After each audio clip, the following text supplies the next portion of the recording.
ओम नमो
केले स्मरण होय सकळ विद्येचे अधिकरण तेची वंदू श्री चरण नमस्कारुणी ते आता ओम नमो ज्ञानेश्वरा ओम नमो ज्ञानेश्वरा ओम नमो ज्ञानेश्वरा ओम नमो ज्ञानेश्वरा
वातात्मजं वानरयूथमुख्यं श्रीरामदूतं शरणं प्रपद्ये हे दुःखभञ्जन मारुतिनन्दन सुन लो मेरी पुकार पवन सुत बिनती बारंबार पवन सुत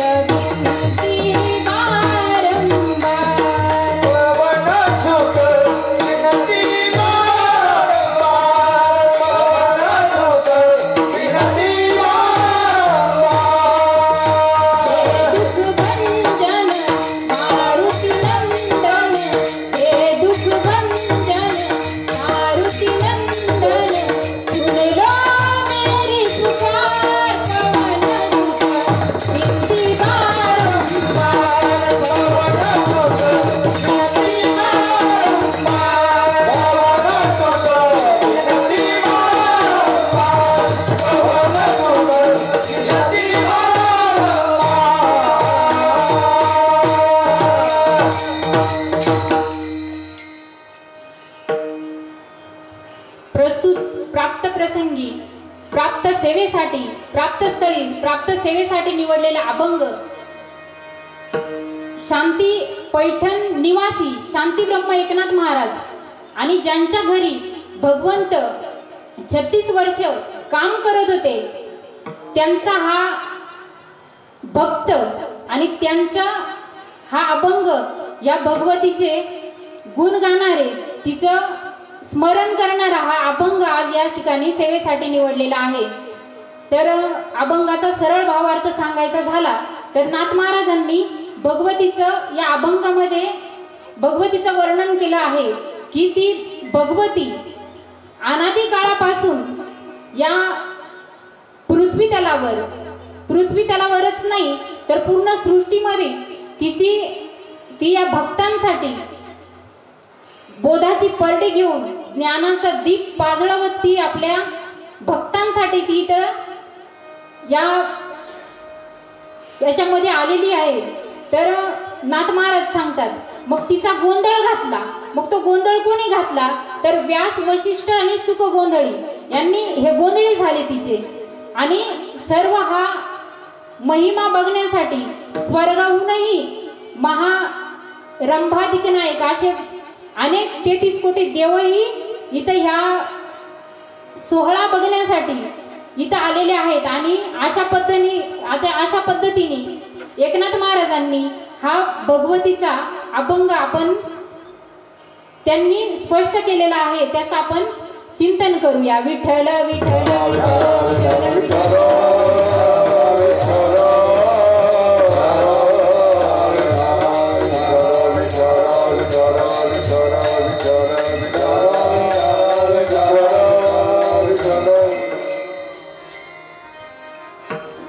सालाबादप्रमाणे याही वर्षी चालत आलेला हा नवरात्र उत्सव जगदंबा माता नवरात्र कोजागिरी महोत्सवानिमित्त मातोश्री दादाश्रम प्रतिष्ठान व विघ्नहर्ता ग्रुप आयोजित शिवसेना उद्धव बाळासाहेब ठाकरे वैजापूर तालुका आयोजित आज या ठिकाणी खंडाळा गावामध्ये मासाहेब मीनाताई बाळासाहेब ठाकरे राज्यस्तरीय महिला कीर्तन महोत्सव 2024 आजची कीर्तन सेवा ज्यांच्या सौजन्याने संपन्न होत आहे अशा संभाजीनगर जिल्हा परिषदेच्या माजी अध्यक्षा तथा शिवसेनेच्या जिल्हा संघटिका सन्माननीय लताताई कृष्ण पगारे तसेच आजचे मुख्य पाहुणे वैजापूर नगर परिषदेचे नगरसेवक सन्माननीय रमेश पाटील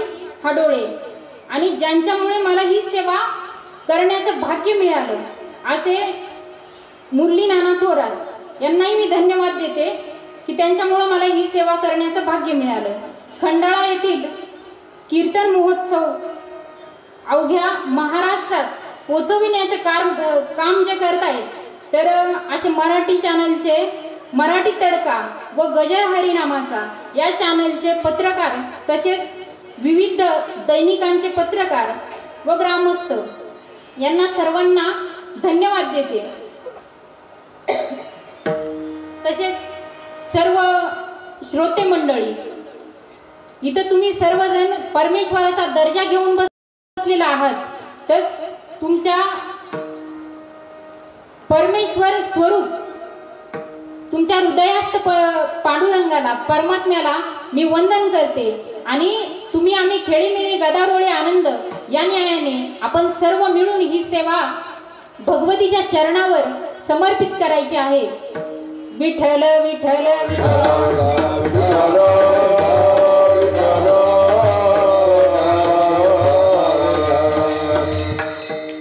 सोपेवर मामा सांगितले संती टाळ दिंडी हाती घेऊनी नाचा समाधीचे सुख ऐसाया कीर्तनी ब्रह्मरस. मग कीर्तनामध्ये काय आहे? कीर्तन का ऐकायचं? आपण नुसतं ऐकायचं म्हणून ऐकलं नाही पाहिजे तर त्यातून काय घेतलं पाहिजे. आपण जेव्हा कीर्तन ऐकतो या कानाने ऐकायचं आणि त्या कानाने सोडून द्यायचं असं म्हणून कीर्तन ऐकायचं नाही तर त्यातला अर्थ त्यातलं मर्म कळणं गरजेचं आहे. मग हे कीर्तन का ऐकायचं तर संतांनी सांगितलेले कीर्तन चांग होय अंग हरिरूप. मग तुम्ही या सभा मंडपामध्ये आलात तर लक्ष आपलं घरी नसलं पाहिजे. मग इथं आलेत मग त्या भगवंताचं नामस्मरण झालं पाहिजे. आणि भगवंताने आपल्याला हा देह दिलेला आहे. ज्या वेळेला ही सृष्टी निर्माण केली त्या सृष्टी निर्माण केल्याच्या नंतर अनेक जीव जंतू प्राणी असतील पशु पक्षी असे खूप जीव जन्माला आले आणि हा मानवी नरदेह जे आपल्याला मिळाला तर तो नरदेह आपल्याला मिळाला हे आपलं परम भाग्य आहे. मग ते आपल्याला ज्यांना हा नरदेह मिळाला, मानवी नरदेह मिळाला, मग त्यांना का मिळाला, बाकीच्यांना का नाही मिळाला?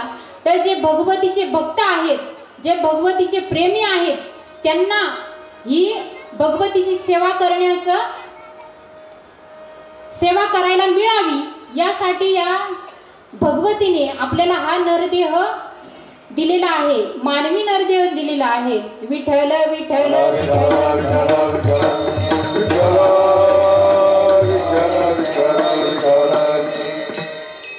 मग आपल्याला हा देह मिळून आपण त्याचा फायदा कसा करतो? आणि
देह बनवला, मानवी नरदेह बनवला याने, हे इंद्रिय दिले आपल्याला, तर त्यातून काहीतरी आपल्याला बोध घेता आला पाहिजे.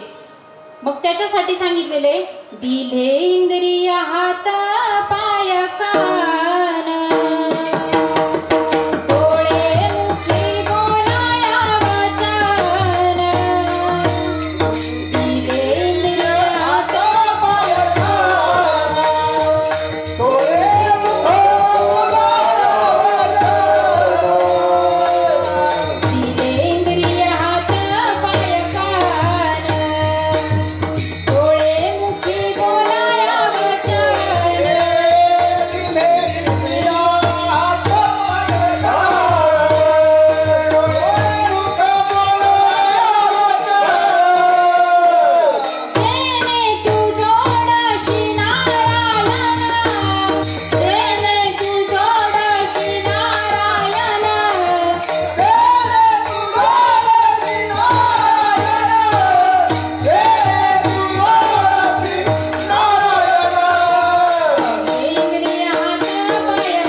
भगवंतांनी आपल्याला हात आणि पाय दिले ते कशासाठी दिले? कशासाठी दिले असतील बरं?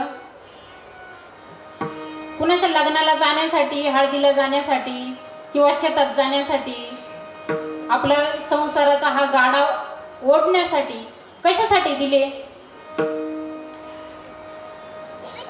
हे भगवंतांनी हात पाय दिले तर पायानी तू त्याची वारी करावी, भगवंतापर्यंत तुला जाता यावं, त्याच्यासाठी तुला पाय दिले.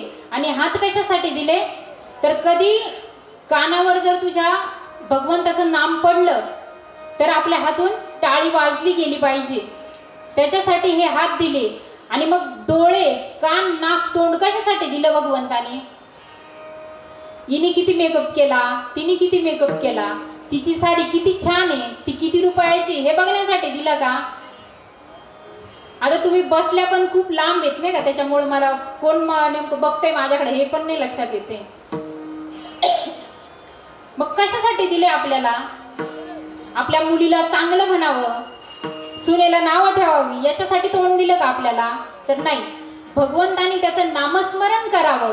हरि भजन गोदिया कमल मुख राम भजन गोदिया, हरि भजन गोदिया कमल मुख राम भजन गोदिया, हरि भजन गोदिया कमल मुख राम भजन गोदिया, हरि भजन गोदिया कमल मुख राम भजन गोदिया, खाया पिया सुख दे जोया, खाया पिया सुख दे जोया, नाग मानो खोया, नाग मानो खोया, राम भजन गोदिया कमल मुख हरि भजन गोदिया, हरि भजन गोदिया कमल मुख राम भजन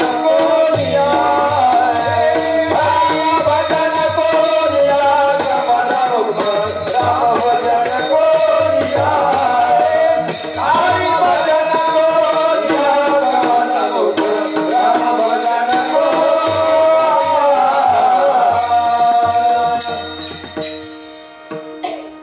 मग हा नरदेह मिळाला तिथपर्यंत ठीक आहे. आपण आपल्या इंद्रियानुसार आपण काय केलं पाहिजे, भगवंताची सेवा कशी केली पाहिजे, पण ती सेवा करतोही तर ती कशासाठी करतो? आता आपल्या ज्या मागण्या असतात, ज्या सामान्य माणसाच्या मागण्या असतात त्या कशा असतात? स्वार्थमूलक असतात. आणि ज्या संतांच्या मागण्या असतात त्या स्वार्थमूलक नसतात, ते भक्तांसाठी मागत असतात, दुसऱ्यासाठी मागता संत, आणि आपण आपल्या स्वार्थासाठी मागतो. मग संसारामध्ये जर आता नवरात्रीचे उपवास सगळ्यांनीच केले असतील, मग ते उपवास प्रत्येक कुणाचा ना कुणाचं काही नवस असेल किंवा काही असं सामान्य बोललंही जातं. आपण देवी समोर गेलो किंवा एखाद्या देवासमोर गेलो, जागृत देवस्थान असलं तिथं आपण आवर्जून जातो. मग तिथं गेल्याच्या नंतरून आपण काय मागतो? 10 रुपये टाकतो दानपेटीमध्ये आणि 10,000चं दान मागतो देवीकडं. माझ्या मुलाला नोकरी लागू दे, माझ्या मुलीचं लग्न होऊ दे, माझा मुलगा चांगल्या जॉबला, त्याला चांगला जॉब मिळू दे, अशा काही गोष्टी मागतो. किती? 10 रुपयामध्ये. देव एवढा स्वस्त आहे का हो? 10 रुपयामध्ये एवढं सारं मागायचं. मग भगवंताकडे मागताना काय मागायचं? गळ्यामध्ये माळ दे,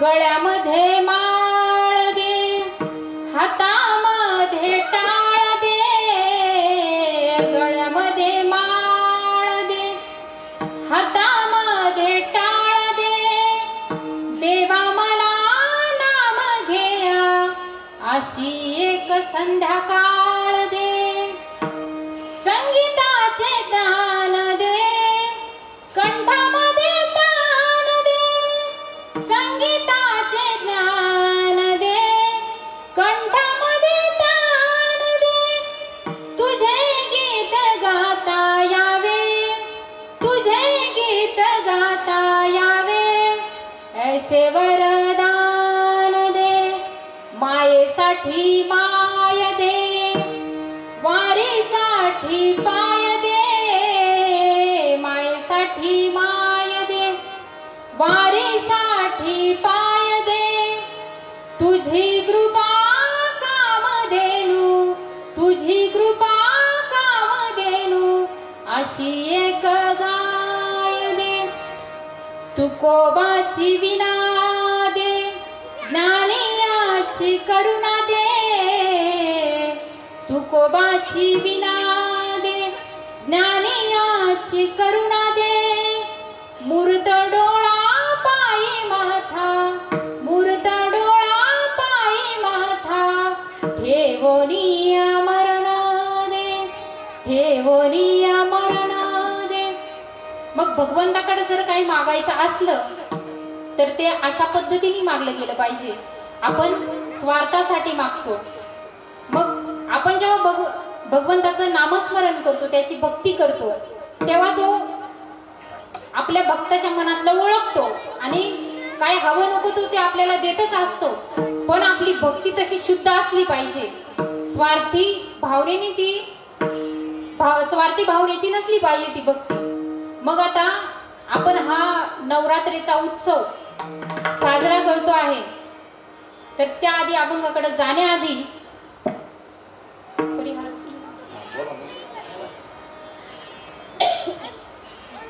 मग आता वर्षाचे दिवस किती, एका वर्षामध्ये किती दिवस येतात, किती आहेत मावशी सांगा ना. त्याच्यासाठी शिक्षण महत्वाचं असतं नाही का. आपल्या मुली, आपण शिकलो नाही, आपल्या मुली शिकल्या, त्यांना या गोष्टीचं सामान्य ज्ञान का होईना पण ते असतं. आणि जे शिकले नाही त्यांना या गोष्टीचं ज्ञान नसतं. ते वर्षातले किती, एका वर्षामध्ये किती दिवस येतात, किती आठवडे असतात, याचं आपल्याला काहीही घेणं देणं नसतं. त्याच्यासाठी सावित्रीबाईंनी आपल्या मुली शिकाव्यात म्हणून त्यांनी किती अन्याय सहन केला असेल माहीत आहे का तुम्हाला. सावित्रीबाई फुले यांनी आपल्या, जर त्या जात असतील रस्त्याने, लोकांना माहीत झालं की ह्या शिकतायत, तर लोकांनी त्यांच्या अंगावर शेण फेकलं तरी त्या मागं हटल्या नाही. त्यांनी आज मुलींसाठी शाळा असतील, हे ज्ञानाचं माध्यम करून दिलं आपल्याला.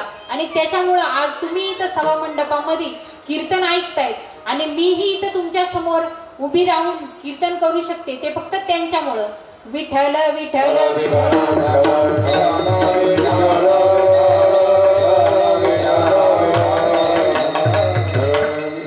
वर्षातले एका वर्षामध्ये किती दिवस येतात, 365. बरोबर आहे ना. त्यांना धक्का द्या, अजून अभंगाला सुरुवातच केलेली नाहीये, पुढे जास्त जागरण झालेलं दिसतंय वाटतं. मग एक 365 दिवसांमध्ये ज्या 10 रात्री आहेत त्यांना फार महत्व दिलं गेलंय.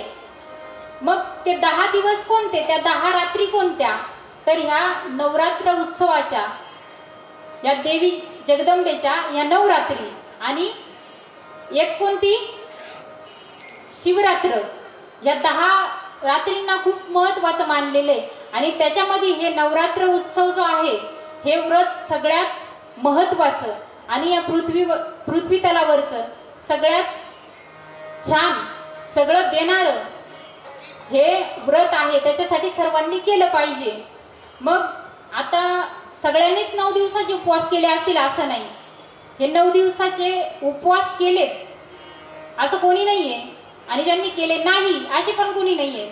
मग तुकोबारायांनी सांगितलंय, नवदीत भक्तीच्या करीन नवरात्र.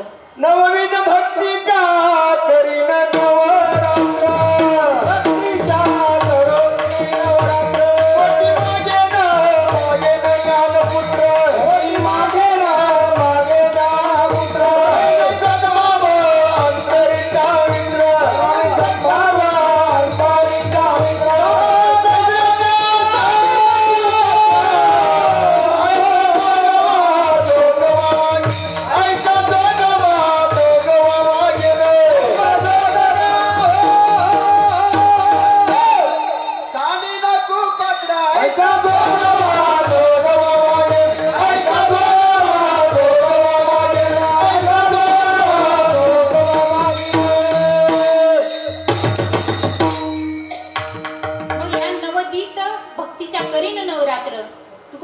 सांगितलं. मग त्या रात्री कोणत्या आहेत, आपण ह्या नवरात्रीच्या नवरात्र उपवास करतो. दिवसभर एकदा फराळ होतं, चहा पाणी होतो, फराळ होतं, आणि 4 वाजता पुन्हा चहा होतो, पुन्हा नाश्ता होतो. मग या अशा पद्धतीचे करायचे का फराळ, आणि त्याची तयारी 1 महिना आधीपासूनच चालते. त्या आज कोणता कलर आहे, लाल कलर आहे ना, दिसतायत बऱ्याच लाल सगळ्या नाही का. मग आपण त्या साड्या बघतो, नवरात्रीमध्ये त्या प्रत्येक कलरच्या साड्या घेतल्या पाहिजेत आणि मग त्याच्यानंतरून ते 9 दिवसाचे उपवास करायचे. तर साबुदाणा सतत खाल्ला तर कसा दुखेल माझा, जसा माझा दुखतोय आता तसा. मग त्याची काळजी असते आपल्याला. ते चिप्स आणले पाहिजे, चकली आणली पाहिजे, सगळ्या पद्धतीचे आपण सगळं फराळ आणून ठेवतो की प्रत्येक वेळेला दुसरं पाहिजे का, तर मला उपवास आहे. मग असे उपवास करायचेत का? मग तसे उपवास न करताना तुकोबारायांनी सांगितलेले ते 9 जे उपवास आहेत ते कशा पद्धतीने करायचं. तर पहिलं आहे की विष्णूचे स्मरण केलं पाहिजे. तुम्ही श्रद्धेने विष्णूचं स्मरण केलं पाहिजे, कीर्तन केलं पाहिजे, श्रवण केलं पाहिजे, पूजन केलं पाहिजे, स्मरण केलं पाहिजे आणि सख्यत्व असलं पाहिजे. तुमच्या भक्तीमध्ये दास्यत्व असलं पाहिजे, आत्मनिवेदता पाहिजे असली पाहिजे आणि वंदन असलं पाहिजे. मग या सगळ्या प्रकाराने जर तुम्ही श्रद्धेने जर हे उपवास केले, तिकडं खा प्या काही पण या पद्धतीने जर तुम्ही श्रद्धेने उपवास केले तर त्याचे फळ तुम्हाला मिळल्याशिवाय राहणार नाही. विठ्ठल विठ्ठल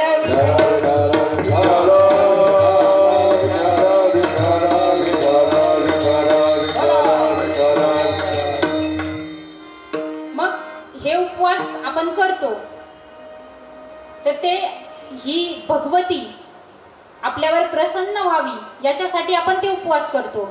मग ही भगवती जर बघितली तर आज आपल्या समाजामध्येही आपल्या घरामध्ये ही लक्ष्मीच्या रूपाने, रेणुकाच्या रूपाने, दुर्गेच्या रूपाने आपल्याला इथं लक्षात येते की आपल्या घरामध्येच ती देवी आहे. आपण इकडे तिकडे जर बघत बसलो की एखाद्या देवीला जायचं, गडावर जायचं, तिथून यायचं आणि घरातल्या लक्ष्मीला त्रास द्यायचा, तर मग ती देवी प्रसन्न होईल का आपल्यावर? नाही.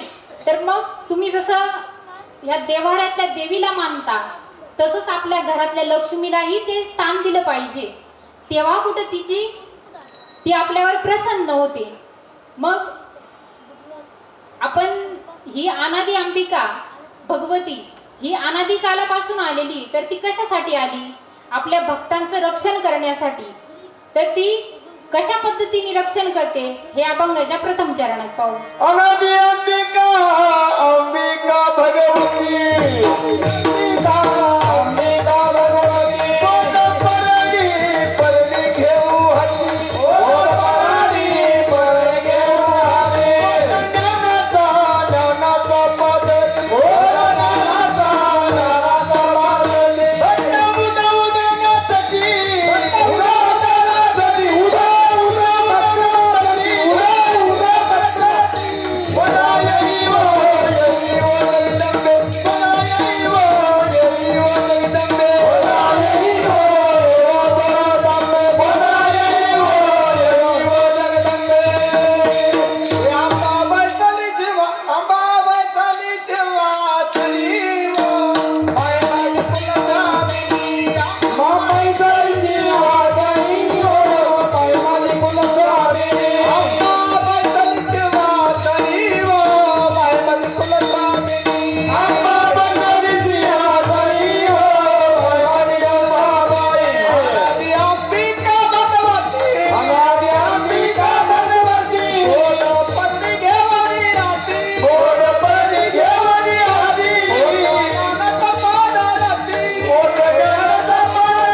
अनादी म्हणजे काय? तर अनादी कालापासून जिचं स्थान आहे, मग ते ज्याला अंतही नाही, आदिही नाही आणि अंतही नाही, अशा काळापासून जिची उत्पत्ती झालेली आहे ती भगवती. मग तिच्या नावाचा आपण इथं नवरात्र उत्सव आहे तर तो साजरा करतो. मग ते नवरात्र उत्सव जर म्हटला तर हे नवरात्रीचे 9 दिवस उपवास आपण केले पाहिजे, तिची कृपा आपल्यावर राहावी यासाठी.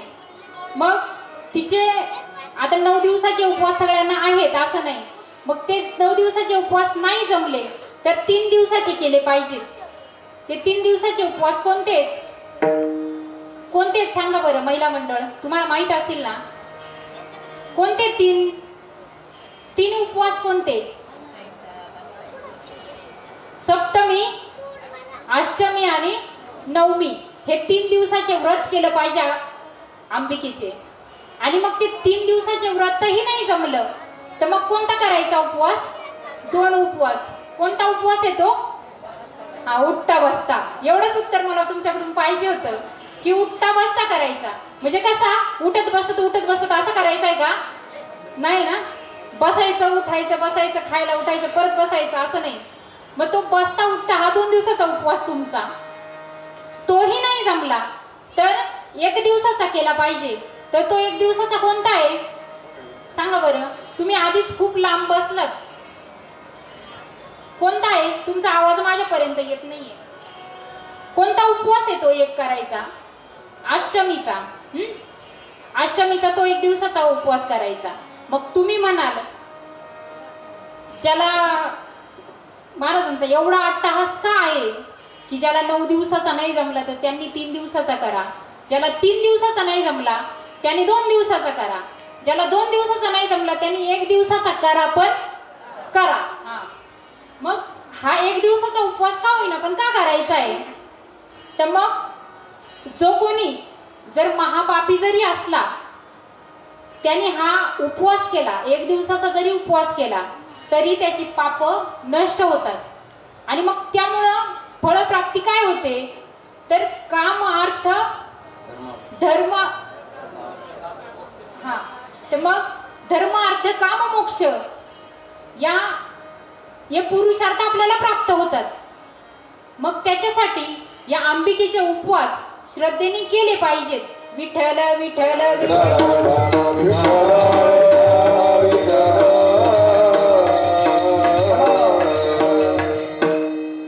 मग देवी भागवतामध्ये सांगितलेले की ही अनादी अंबिका कालांतरापासून तिचं वास्तव्य आहे. मग ती कशासाठी आली? आणि तिने जेव्हा ही सृष्टी निर्माण केली, सगळी ही जगाची सूत्रसंचालिता ती आहे भगवती. मग तिने जेव्हा ब्रह्मा विष्णू महेश यांना स्थापन केलं आणि त्यांच्यासोबत हे सृष्टी विस्ताराचं कार्य तिने हाती घेतलं. मग जेव्हा ब्रह्माजींना सांगितलं की तुम्ही मला सृष्टी विस्तारासाठी मदत करा, तर मग त्याच्यामध्ये ब्रह्माजींना कोणतं काम दिलं? तर सृजनाचं कार्य दिलं. मग ते सृजनाचं कार्य म्हणजे कोणतं काम? निर्मितीचं कार्य दिलं. मग ब्रह्मदेवाला सृजनाचं कार्य दिलं आणि विष्णूजींना सांगितलं की तुम्ही मला पालनाच्या कार्यामध्ये मला तुम्ही मदत करा. आणि भोलेनाथ भगवान शंकरांना सांगितलं की तुम्ही मला संहाराचं कार्य करा, म्हणजे माणसं उचलायचं काम तुम्ही करा. मग एवढं सारं सांगत असताना ते तिघेही आईच्या तोंडाकडे बघायला लागले की आई, तू आम्हाला एवढं काम सोपवलंय, ते कार्य आमच्यावर सोपवलं हे ठीक आहे, पण आमच्याकडे ते कार्य करण्यासाठी आमच्याकडे ती शक्ती नाहीये. मग आता आई आपल्याला माहितीये दयाळू असते, तिच्याकडे कितीही म्हणजे किती थोडं बी जरी असलं तरी ती आपल्या मुलांना देत असते. मग त्या भगवतीने काय केलं की आधी ती शक्ती विष्णूजींना ब्रह्माजींना ती शक्ती दिली. कोणत्या याच्यामध्ये दिली? तर ती सरस्वती शारदा नावाची जी भक्ती आहे शक्ती आहे ती विष्णूंना दिली, ब्रह्मदेवाला दिली. ये हंसावरती बसून शारदे मयुरावरती ये हंसावरती बसून शारदे मयुरावरती बसून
भगवतींना अशा पद्धतीने सरस्वती दिली आणि ती त्यांच्या अर्धांगिनी म्हणून त्यांच्या कार्यामध्ये सहकार्य करते. तसंच विष्णूंना लक्ष्मी दिली. आणि आता भोळ्या महादेवाचं काम जर बघितलं आपण तर कसं आहे, भोळा महादेव आपण म्हणतो ना, मग हा भोळा चक्रवर्ती, मग त्याचं कार्य किती कठोर दिलं त्याला. मग त्या भोलेनाथ हे करायला लागले की मी हे कार्य कसं करणार, किंवा त्यांनाही प्रश्न पडला, हे तर भोळं दैवत आहे आणि ते एवढं क्रूरतेचं काम करेन का. मग तुम्ही विचार करा, भोलेनाथांना क्रूरतेचं काम जमेल का. मग त्याच्यासाठी त्यांना ती जगदंबेच्या रूपामध्ये, महाकालीच्या रूपामध्ये ती पार्वती नावाची शक्ती त्यांना दिली. आणि मग त्याच्यानुसार हे कार्य ते तिघेही करायला लागले. मग आपण जर बघितलं तसं आता आपल्या घरामध्ये दूरचं उदाहरण घेण्यापेक्षा आपल्या घरात जर बघितलं महिला मंडळ, तर त्यांच्यामध्ये साक्षात स्वरूपामध्ये त्या देवीचं वास्तव्य आहे. पूर्ण ह्या जेवढे आपले या कुलस्वामिनी आहेत ना, तेवढ्या आपल्या घरातल्या लक्ष्मीमध्ये आपल्याला दिसून येतात. जेव्हा ती आपल्याला अन्न शिजवून खाऊ घालते, जर घरामध्ये स्त्री असली तर ती स्त्री लहान असो की मोठा असो कुणालाच उपवाशी झोपू देत नाही. किंवा घरात अन्न असेल किंवा नसेल, जर ती स्त्री घरामध्ये असली तर ती कोणत्याही पद्धतीने आपल्या लेकरांना, आपल्या नवऱ्याला ती खाऊ पिऊ घालून, भले ती स्वतःच्या पोटासाठी चिमटा काढेल, ती पोटाला भरपूर खाणार नाही, पण ती आपल्या घरातल्या सगळ्या माणसांना पोटभर खाऊ घालते, तेव्हा झोपी लावते त्यांना. मग ती अन्नपूर्णेच्या रूपामध्ये आपल्याला दिसून येते.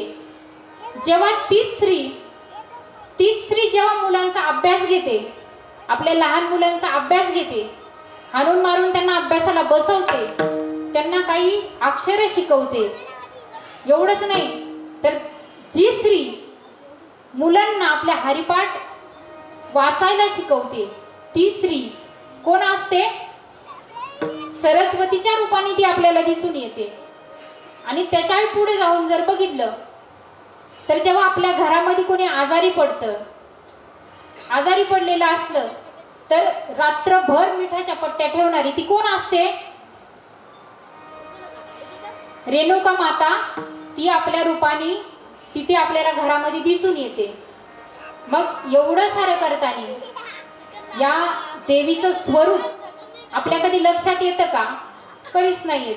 आणि ज्या वेळेला संकट येतं घरावर, आपल्या नवऱ्यासोबत कोणी भांडण केलं किंवा एखादं संकट आलं नवऱ्यावर किंवा घरावर संकट आलं, तेव्हा सगळ्यात आधी पुढे धावून कोण जाते, अशा बांगड्या मागं करून पुढे कोण जाते, पहिली आपणच जातो ना.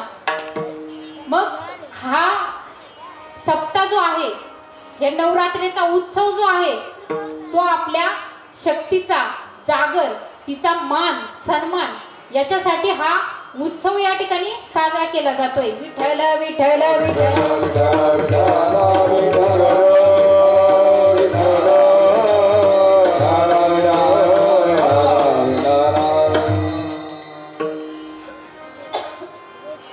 मग या भगवतीची कृपा आपल्यावर आहे म्हणून आपण काही पण करायचं नाही, लिमिट मध्ये राहायचं.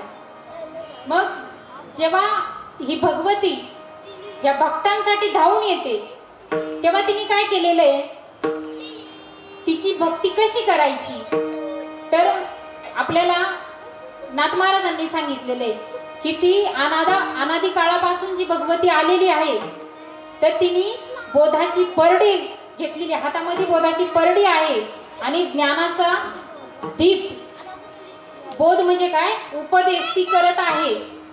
मग तिचा गोंधळ हा आपण घातला पाहिजे.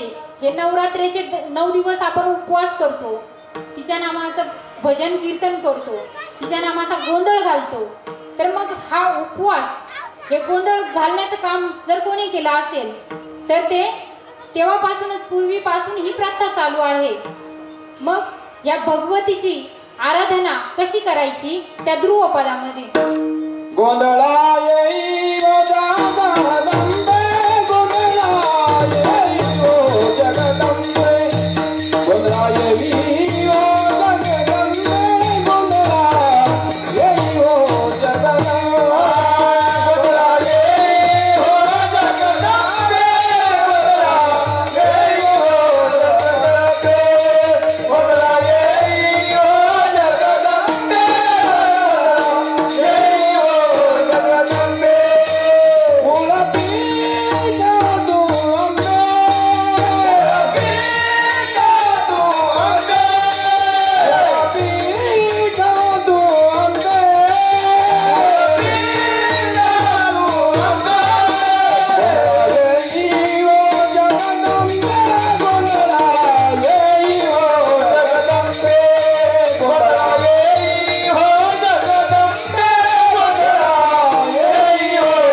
उत्सव आणि हा गोंधळ आणि कधीपासून सुरुवात झाली या गोंधळाला, तर अशी छानशी कथा आहे. जेव्हा ही सृष्टी निर्माण झाली त्यावेळी त्याच वेळेला ही शिवतत्वाची चराचरामध्ये जेव्हा उत्पत्ती झाली त्यावेळेला शिव आणि माया याची ही निर्मिती झाली आणि त्यानंतरून या गोंधळाची निर्मिती झाली. तर एक दृष्टांत आहे, ब्रह्मदेवाचे 2 मानसपुत्र कोणते ते नारदजी आणि दक्ष महाराज, हे दोन्ही मानसपुत्र त्यांचे. तर ब्रह्मदेवाने दक्ष राजाला सांगितलं की तुम्ही मला या सृष्टीच्या विस्तारासाठी मला मदत करा. आता वेळ कमी आहे त्याच्यामुळे जरा उरकत घेते. मग त्यांनी सांगितलं की तुम्ही मला विस्तारासाठी मदत करा, या सृष्टीच्या विस्तारासाठी मदत करा. मग वडिलांचा शब्द शक्यतो कोणी टाळत नाही, त्यांनी होकार दिला आणि त्यानंतरून त्यांनी 10,000 पुत्रांना निर्मिती केली. त्या 10,000 पुत्रांची निर्मिती केल्याच्या नंतरून दक्ष महाराजांनी सांगितलं की तुम्ही हिमालयामध्ये जा आणि तिथं गेल्याच्या नंतरून तपश्चर्या करा आणि ती तपश्चर्या पूर्ण झाल्याच्या नंतरून तुम्ही इकडे या, इथं या माझ्याकडं, आणि इथं आल्याच्या नंतरून तुम्हाला तुमचं लग्न लावून देईन आणि तुम्ही माझ्या सृष्टीच्या विस्तारामध्ये त्या कार्यामध्ये तुम्ही मला मदत करा. ते मुलं जातात. त्याच्यानंतरून ते मुलं तिकडं हिमालयामध्ये जाता, आराधना करता, तपश्चर्या करता आणि पुन्हा इकडे येत्या वेळेला त्यांना रस्त्यामध्ये कोण भेटतं? शेंडीवाले बाबा. शेंडीवाले बाबा म्हणजे कोण? नारदजी. मग तेव्हा ते भजन करत असतात, नारायण नारायण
मग त्यांनी ते मुलं बघितल्याच्या नंतरून आवाज देता की थांबा मुलांनो, कोण आहेत तुम्ही आणि कुठे चाललात? कुणाची मुलं आहेत? मग ते मुलं थांबतात आणि त्याच्यानंतरून नारदजींना त्यांची ओळख करून देतात की आम्ही दक्ष महाराजांचे पुत्र आहोत आणि आम्हाला हिमालयामध्ये तपश्चर्या करण्यासाठी पाठवलं होतं आणि तिकडनं आता आम्ही तपश्चर्या पूर्ण करून आम्ही आमच्या राजमहाली जाणार आहेत आणि तिथं जाऊन आमचे वडील दक्ष महाराज आमचं लग्न लावून देणार आणि मग त्यानंतरून आम्ही त्यांच्या कार्यामध्ये त्यांना मदत करणार. एवढं झाल्याच्या नंतरून मग नारदजी आता हुशार होता, नारदजी हुशार होते. त्याच्यानंतरून त्यांनी विचार केला का अरे संसार करून तुम्ही इथून जाणार, एवढी तपश्चर्या केली आणि इथून तुम्ही जाणार आणि पुन्हा तिथं जाऊन लग्न करणार. लग्न करणं एवढी सोपी गोष्ट आहे का? लग्न करणं सोपी गोष्ट आहे का? आता इथं सगळे बसलेले, त्यांनी सगळ्यांनीच लग्न केलेले आहे, त्याच्यामुळं इकडं या मंडळींना चांगला अनुभव आहे लग्न केल्यावर काय होतं ते. मग नारदजींनी सांगितलं त्यांना, त्यांची समजूत घातली की अरे लग्न करून कोणी सुखी होत नसतो, त्याच्यामुळे तुम्ही एक काम करा, इथून परत हिमालयामध्ये जा आणि तपश्चर्या करा. ते तिथूनच नारदजी त्यांना पाठवून देतात. त्याच्यानंतरून इकडं दक्ष महाराजांना माहीत होतं. दक्ष महाराजांना माहीत होतं. त्याच्यानंतर ठीक आहे आपला भाऊ आहे म्हणून त्यांनी माफ केलं आणि पुन्हा 10,000 मुलांची निर्मिती केली. त्या 10,000 मुलांनाही सांगितलं की हे बघा तुम्ही हिमालयाच्या पहाडीवर जा, तिथं तपश्चर्या करा आणि त्याच्यानंतरून तुम्ही तिकडं तपश्चर्या करून आल्यानंतर माझ्या कार्यामध्ये तुम्ही मला सहाय्य करा. मग पुन्हा नारदजी भेटतात. मुलं जातात. तिकडनं आल्यानंतरून पुन्हा मुलांना नारदजी भेटतात. मग नारदजी विचारतात की कोण मुलं आहेत तुम्ही आणि कुठे चाललात, कुणाची मुलं आहेत. मग पुन्हा नारदजींना ती मुलं सांगतात की आम्ही दक्ष महाराजांची मुलं आहोत आणि आम्ही हिमालयामध्ये गेलो होतो, तिकडे तपश्चर्या केली. तिकडनं आता आम्ही आमच्या वडिलांजवळ चाललो, ते आमचा विवाह करून देणार आहेत आणि विवाह केल्याच्या नंतरून आम्ही सर्व भाऊ त्यांना त्यांच्या कार्यामध्ये मदत करणार आहोत. मग नारदजींनी पुन्हा त्यांची समजूत घातली की अरे लग्न करून कोणाचं भलं झालंय आणि तुम्ही कशाला या भानगडीत कशाला पडता. मग त्या मुलांनी विचारलं की तुम्ही आम्हाला एवढं सांगताय पण तुम्ही कोण, आम्हाला एवढा उपदेश करताय, तर मग उपदेश करणारे तुम्ही कोण. मग नारदजी सांगतात तुम्ही मला ओळखलं नाही का, मी तुमचा अंकल आहे. अंकल माहिती आहे ना, हा मग मी तुमचा चुलता आहे. मग त्याच्यानंतर जेव्हा मुलं म्हणता तुम्ही आमचे जर चुलते आहात, अंकल आहात तुम्ही माझे, तर मग एवढ्या दिवस आम्हाला कधी दिसले का नाही तुम्ही.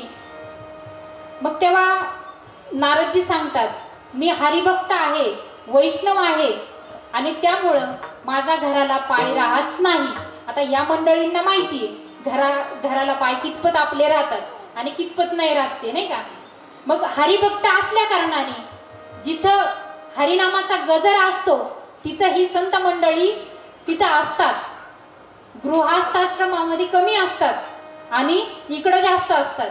मग त्या पद्धतीने नारदांनी सांगितलं की मी जास्त करून बाहेर असतो आणि हा नामाचा उपदेश करत फिरत असतो, त्याच्यामुळे मी घरी जास्त राहत नाही. मग त्याही मुलांचं मन परिवर्तन करून त्यांनाही पुन्हा हिमालयामध्ये पाठवून दिलं. आणि त्याच्यानंतरून दक्ष महाराजांना माहीत होतं की नारदांनी माझ्या 20ही पुत्रांना पुन्हा हिमालयामध्ये पाठवून दिलं, माझ्या कामामध्ये व्यत्यय आणला.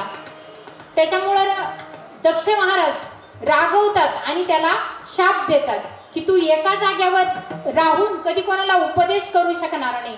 त्याच्यामुळं कुठंच नारदजीचं स्थान एका जाग्यावर नाहीये, ते सतत फिरत असतात. मग तेव्हा ब्रह्मदेव तिथं प्रगटतात. ब्रह्मदेव आल्याच्या नंतरून मग दक्ष महाराजांना सांगतात की दक्षा तू हे बोलतोय ते चुकीचं आहे. मग ते चुकीचं कसं आहे हे मग आता याच्याही कार्यामध्ये विघ्न आणल्यानंतर हा पण तापलेला होता, दक्ष महाराज पण तापलेले होते. मग नाही मी चुकीचं काही केलं नाहीये, मी जे केलंय ते बरोबर केलंय, पिताश्री मी जे केलंय ते बरोबर केलंय. वडील सांगतात की नाही दक्षा तू चुकीचं केलंय. मग काय चुकलं माझं ते तरी सांगा मला. मग तेव्हा ब्रह्मदेव सांगतात की नारदांनी जे काम केलं, नारदजींनी जे कार्य केलं ते तुझ्या भल्यासाठी केलं आणि तुला पापातून तू त्या पापामध्ये जाऊ नये म्हणून त्याच्यासाठी तुला वाचवलेलं आहे. मग ते कशा पद्धतीने वाचवलं तर जेव्हा तू 10,000 पहिले 10,000 पुत्र निर्माण केले, त्याच्यानंतर पुन्हा 10 निर्माण केले, 10,000 पुत्र निर्माण केले. हे 20,000 पुत्र जेव्हा तू निर्माण केले त्याच्यानंतर ते धड स्त्री पण नाही आणि धड पुरुष पण नाही, ती किन्नर जात होती. आणि ते जर इकडे आले असते, तू त्यांचा विवाह करून दिला असता तर तुझं कार्य सिद्धीस तर गेलंच नसतं, पण तुला पापाचं भागीदारी बनावं लागलं असतं. विठ्ठल विठ्ठल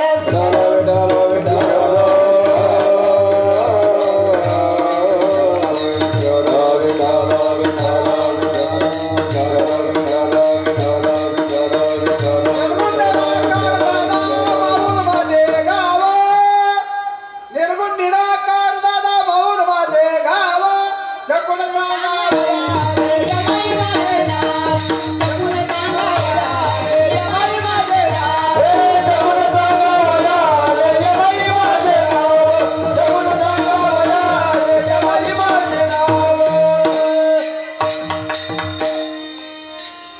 मग तेव्हा दक्ष महाराजांनी सांगितलं की मग याच्यातून माझं चुकलं, पिताश्री माझं चुकलं, मग यातून मला प्राप्ती करायची आहे, माझ्या चुकीचं प्रायचित्त करायचे, तर त्याच्यासाठी काय करू?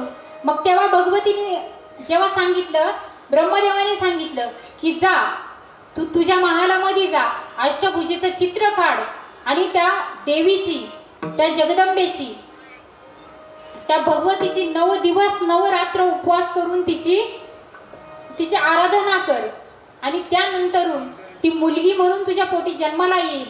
आणि त्यानंतरून दक्ष महाराजांनी जसं वडिलांनी सांगितलं त्या पद्धतीने त्यांनी केलं. आणि जेव्हा 9व्या दिवशी ती प्रगटली तेव्हा भगवतीने दर्शन दिलं आणि दक्ष महाराजांनी सांगितलं की हे आई, मी तुझ्या ह्या रूपाकडे पाहू की त्या रूपाकडे पाहू की त्या रूपाकडे बघू, तुझे हे सगळे रूप मला बघणं शक्य होत नाही, तर तू एका रूपामध्ये ये. मग ती भगवती एका रूपामध्ये आली आणि त्याच्यानंतर भगवतीने सांगितलं, दक्ष महाराजांनी सांगितलं की माझ्याकडून अशी चूक झाली तर तू माझ्या पोटी जन्माला ये. मग भगवतीने सांगितलं की मला सांभाळणं एवढं सोपं नाहीये. मग त्यावेळेला जेव्हा दक्ष महाराजांनी तिची आराधना केली, ती ज्योत जाळून तिची आराधना केल्याच्या नंतर जेव्हा ती प्रकट झाली तेव्हा हा गोंधळ निर्माण झाला. स्वर्ग मृत्यू पाताळ एक गोंधळ घातला हो.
गोंधळाची निर्मिती जर कोणी केली असेल, सगळ्यात पहिली कोणी जर तुम्हाला विचारलंच की विश्वातला पहिला गोंधळ कोणी घातला, तर दक्ष महाराजांनी. एवढं जर या कीर्तनातून लक्षात ठेवलं तरी पुरेसे. मग ही अनादी अंबिका भगवती तिचा उदो उदो करतात, गोंधळही घालतात. मग तो गोंधळ कोणी घातला, तर त्या गोंधळाची निर्मिती झाली. आणि तो गोंधळ कोणी घातला, तर Ah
वशिष्ठ शुक गोंधळी यांनी माता व्यास वशिष्ठ जर म्हटले, व्यासमुनी जर म्हटले, तर यांचं खूप मोठं स्थान आहे. जिथं ब्रह्म विष्णू महेश यांचं स्थान आहे त्याबरोबरीचं व्यासांचं स्थान आहे. मग एवढे महान असून सुद्धा त्यांनी या भगवतीचा गोंधळ घातलेला आहे. मग या भगवतीचा गोंधळ त्यांनी घातला, तर हे व्यास वशिष्ठ हे कोण होते की आपलं पुराणाची निर्मिती त्यांनी केली. मग कोणतं पुराण मावशी सांगा बरं, कोणतं पुराण? व्यासांनी पुराण लिहिलं होतं. आपण पुराण वाटतो नाही का, मग ते पुराण नाही, हे दुसरं पुराण आहे. मग व्यासांनी पुराण लिहिलं, महाभारत लिहिलं, गीता भगवद्गीता सांगितली. आणि ती कोणी लिहिली? तर गणपती बाप्पांनी ती लिहिलेली आहे. मग जेव्हा त्यांना त्यांचं काव्य लिहायचं होतं, ती काव्याची रचना करायची होती, त्यावेळेला ती काव्याची रचना करायची होती त्यांना, त्याच्यामुळे त्यांनी ब्रह्माजींना विचारलं.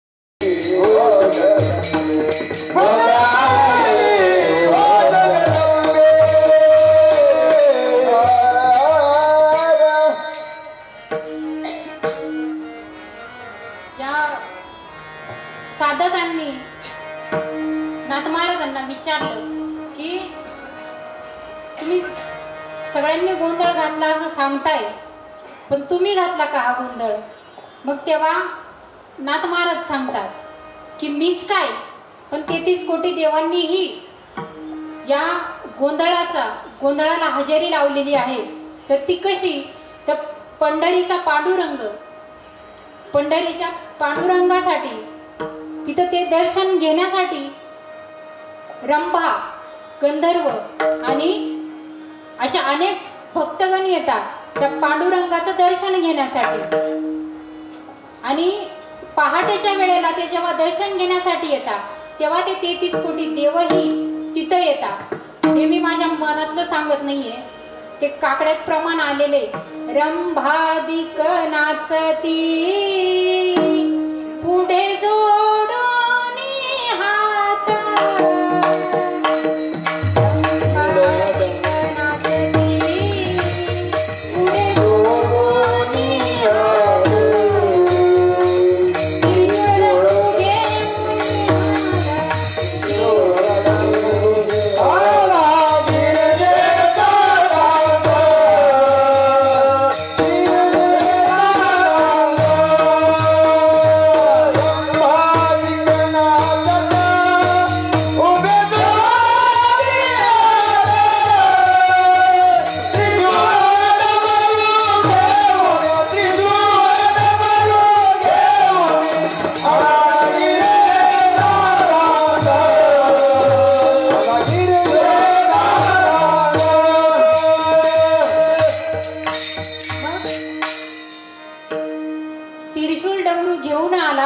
गिरिजेचा कांत वाळवंटापासून महाद्वारापर्यंत. मग हे 33 कोटी देव सुद्धा नुसते रंभा दिक नायक हेच नाही, गंधर्वच नाही, तर 33 कोटी देव सुद्धा या पांडुरंगाचं, पंढरीच्या परमात्म्याचं दर्शन घेण्यासाठी 33 कोटी देव ही एका रांगेत उभे राहून या पांडुरंगाचं दर्शन घेतात. मग ह्या देवाचं स्थान एवढं मोठं असताना सुद्धा मग पुंडलिकाला मुकुटमणी का बरं म्हटलं असेल? आता पुंडलिकाचं जर त्याची कथा बघितली आपण तर सगळ्यांनाच माहिती आहे पुंडलिकाने काय केलं मावशी? पुंडलिकाने फक्त आई वडिलांना त्रास दिला, आपण एवढंच सांगू शकतो नाही का? मग पुंडलिक आई वडिलांना त्रास दिला तरीही भगवंताचा मुकुटमणी, भगवंताच्या शिराचा मुकुटमणी का बरं झाला असेल? त्याला आपण अभंग आहे, आम्ही बिघडलो तुम्ही बिघडा ना, आम्ही बिघडलो तुम्ही बिघडा ना. याचा अर्थ काय? आता तुम्ही मला सांगा. आम्ही बिघडलो आणि तुम्हीही बिघडा. म्हणजे काय आहे त्याचा अर्थ?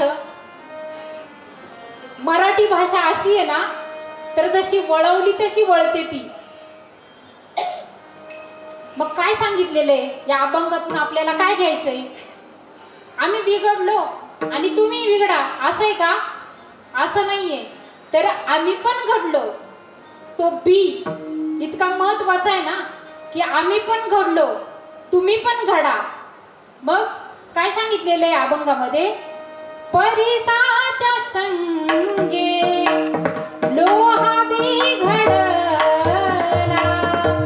परिसाच्या संगे लोहा बिघडला, लोहा बिसाहला परिसा आम्ही बिघडलो तुम्ही बिघडना, आम्ही बिघडलो तुम्ही बिघडना, आम्ही बिघडलो तुम्ही आम्ही बिघडलो तुम्ही बिघडा.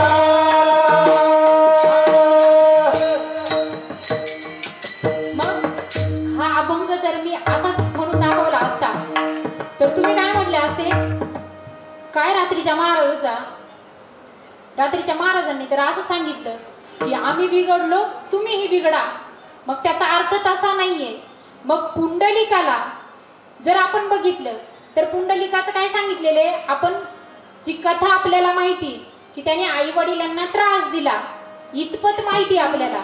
पण तो पांडुरंग, पंढरीचा पांडुरंग हा देवांचाही देव असताना जेव्हा आई वडिलांना पुंडलिकाने त्रास दिला त्यावेळेला तो उत्तर काशीला घेऊन चालला होता. कुठं? उत्तर काशी म्हणजे कोणती? पंढरपूर क्षेत्र, त्याला उत्तर काशी म्हणतात. मग तिथं जात असताना त्या कुकुट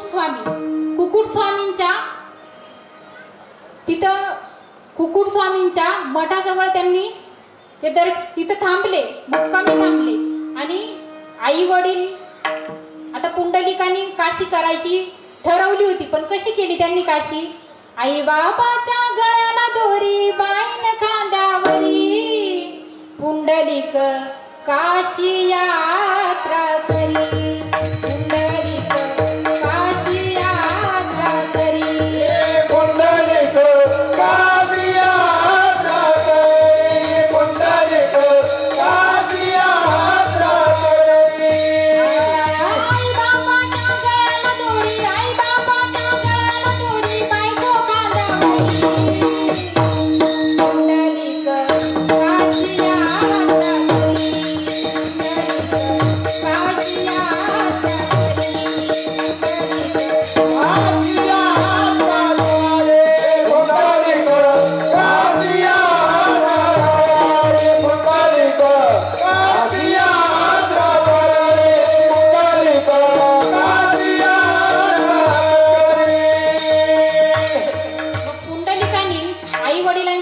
दोर लावून बायको खांद्यावर घेऊन आणि त्या पद्धतीने ते वारी पूर्ण करत होते, काशीला चालले होते. मग तिथे त्या कुकुट स्वामींच्या आश्रमामध्ये ते थांबले असता त्यांनी बघितलं की 3 स्त्रिया अतिशय मलिन स्वरूपामध्ये तिथे त्या कुकुट स्वामींच्या आश्रमामध्ये येतात, त्यांच्या कुटीमध्ये जातात आणि तिथं गेल्याच्या नंतर थोड्या वेळाने ते पुन्हा बाहेर येत्या वेळेला ते बघतात. तर तेव्हा चमत्कार असा घडलेला असतो की त्या मलिन झालेल्या स्त्रिया तिथं जातात आणि त्या येतानी साक्षात लक्ष्मीच्या, सरस्वतीच्या रूपाने त्या बाहेर येतात. मग पुंडलिकाने हे त्याच्या डोळ्याने बघितलं. त्यानंतरून त्याला प्रश्न पडला पुंडलिकाला की अरे, या स्त्रिया तर त्याच आहेत ज्या मी मलिन झालेल्या तिथं जाताना बघितल्या होत्या, आणि मग या अचानक इतका यांच्यामध्ये बदल कसा झाला? त्याच्यानंतरून त्या स्त्रियांना विचारतो पुंडलिकाने, त्या स्त्रियांना विचारलं की थांबा, मला तुमच्या या कार्याचं रहस्य सांगा की तुम्ही जाताना तर आशा गेला आणि येत्या वेळेला इतक्या सुंदर स्त्रिया बनून आलात, तर याचं काय कारण? त्यांनी त्यांना दुरूनच पुंडलिकाला थांबवलं की थांब पापी, माझ्या जवळ येऊ नकोस, आम्ही आत्ताच आमचे पाप आम्ही धुवून आलेलो आहे आणि त्याच्यामध्ये तू आम्हाला मलिन करू नकोस. मग पुंडलिक विचारतो असं काय आहे तुम्ही की मग तेव्हा त्या कोण होत्या 3 स्त्रिया? त्या कोण होत्या? कोण होत्या बरं त्या 3 स्त्रिया? कोणत्या होत्या? मोठ्याने सांगा ना, मला ऐकायला येत नाहीये. हा, मग त्या 3 स्त्रिया त्या गंगा, जमुना, सरस्वती. मग त्यांनी सांगितलं, पुंडलिकाला सांगितलं की हे बघ, आम्ही दिवसभर आमचं कार्य करत असतो आणि हे मानवी जे आहेत लोक, ते त्यांचं पाप आमच्यामध्ये धुता, ते पाप आम्हाला लागतं आणि ते जाण्यासाठी आम्ही पुन्हा इथं या कुकुट स्वामींच्या आश्रमामध्ये येतो आणि इथून आमचं ते पाप धुतल्या जातं. त्यामुळे आम्ही पुन्हा आमच्या कार्याला चालतो. तीर्थतया ठाया तीर्थतया